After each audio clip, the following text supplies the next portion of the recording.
السلام عليكم. لاباس عليكم؟ نتمنى ان شاء الله تكونوا بخير وعلى خير وانتم كتسمعوا هذه القصه في قصه جديده وفيديو جديد. القصه ديالنا ديال نهار اليوم غتكون فيها واحد العبره كبيره، غادي نتعلموا منها بزاف ديال الحوايج اللي غادي تنفعكم في حياتكم وغادي تخليك تعاود بزاف في حساباتك. من الاول، واخا انت كدير بزاف ديال الحوايج لواحد الانسان اللي قريب ليك وعزيز عليك، ولكن ما بين الليله ونهار غادي الانسان اللي انت كدير فيه هاد الخير كامل غادي يطعنك في ظهرك وغيخليك تموت وانت واقف حي. هاد القصه اللي غادي نعاودو اليوم وقعت في مدينه مكناس في 2001. كان واحد السيد سميتو السي نور الدين اللي العمر ديالو 74 عام، وكان لاباس عليه وعنده الفيرمات والاراضي الفلاحيه وعنده معصرات ديال الزيت وعنده واحد الفيلا. المهم عايش بخير هو ومراته، وعنده جوج ديال البنات. البنت الكبيره اللي العمر ديالها 16 عام والبنت الصغيره عندها 10 ديال السنين. والام ديال البنات اللي الاسم ديالها عائشه كانت من عائله متوسطه، ماشي لاباس عليهم وماشي ما عندهمش. عائشه كانت عندها واحد اختها سميتها ربيعه والعمر ديالها 37 عام.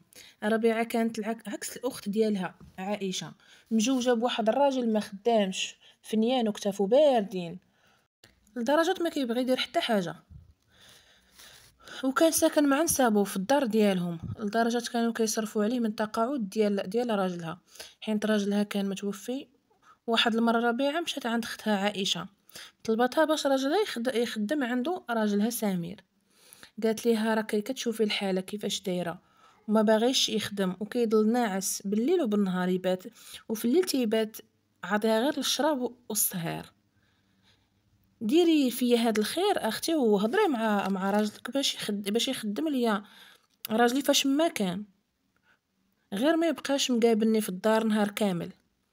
ملي بقات ربيعه كتشكي على اختها بقات فيها اختها، وهنا مشات كتهضر مع راجلها باش يخدم معاه راجل اختها.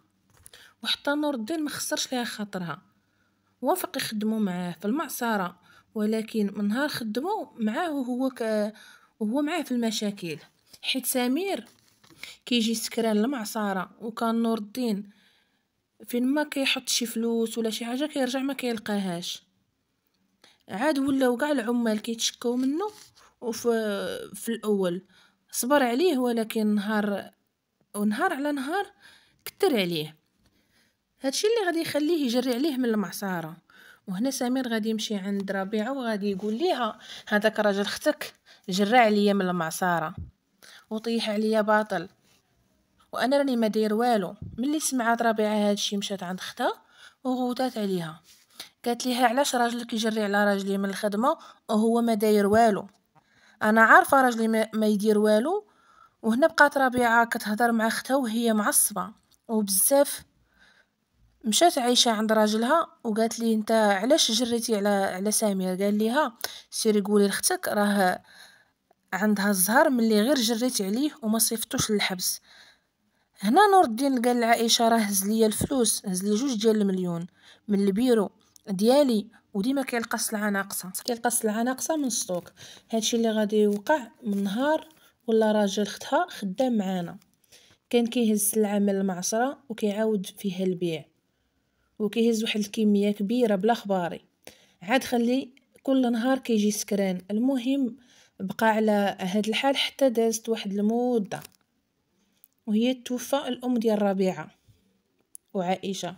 منين توفات مشات ربيعه عند اختها عائشه وبقاو كيهضروا على الورث. قالت ليها انا راني محتاجه الفلوس وضروري نقسمو وكل وحده فينا تدي حقها. قرروا يبيعوا كاع هذاك الشيء اللي خلى ليهم باهم ويفرقوا الفلوس بجوج.